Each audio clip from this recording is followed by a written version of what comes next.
One of my favorite ways to engage students is through video creation. Video creation can be informal, it can be small, informative, it can be large and summative, but I'm always inspired by what if my students could create a final product that's meaningful and it's something that they're proud to show. And so that's where I turn to that video creation piece. We learn by doing. And so I love the Albert Einstein quote that says, creativity is intelligence having fun. And when we want our students to be curious learners and to have momentum and to be fully invested and engaged, giving them a video challenge or challenging them to present information to an authentic audience is really powerful. So when it comes to engaging with purpose and fostering that collaboration with students, I use what's called the STAR method, which is set a purpose, take roles and team up, assemble the story, rehearse and record. So let's break that down really quickly, but looking a little bit bigger here. Setting the purpose is super important. I think spending time in the setup, equal time in the setup than the execution of the project is so essential. When students have clear goals, when they know exactly what they're going to be recording, that recording time becomes very, very minimal and their final products are better.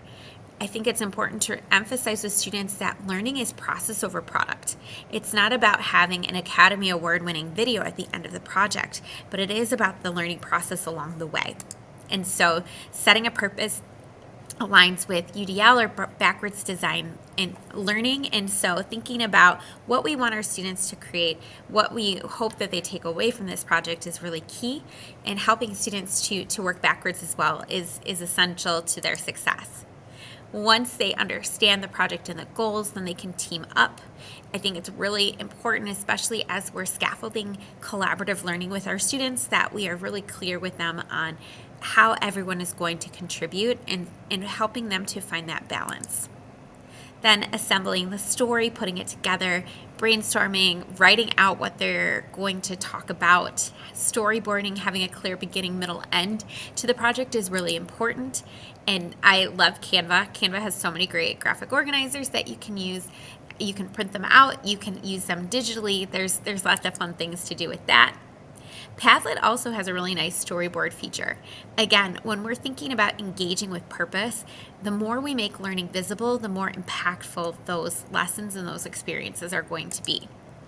I love Austin Kleon's book, Steal Like an Artist, and he really emphasizes that learning is all about storytelling.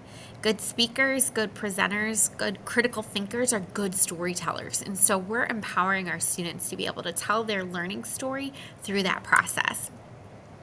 Finally, rehearse and record. It doesn't have to be about tech. Our students, they are digital natives. They know how to navigate different platforms for social reasons. So now we just have to empower them to use those same platforms for educational purposes as well. So giving the students a plan, opportunity to record, and like I said, I've done video challenges that are really, really short. They only have a few minutes to work on it, and the end results, the product, might not be, again, Academy Award winning, but the process is incredibly meaningful. Video allows us to engage and communicate asynchronously. It also shares their creativity and captures what they're learning in a really visible way. We can revisit those lessons, we can have conversations, and extend the learning beyond the walls. Just really quick, one of my favorite projects is that I do a nonverbal video project where I give students one class period to plan their story.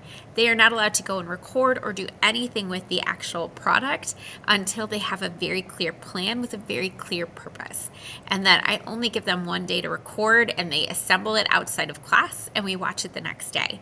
And year after year, my students' products get better and better because of the clarity, walking through the STAR method, and making sure that they're engaging with purpose. So definitely consider bringing a video assignment into your classroom next year.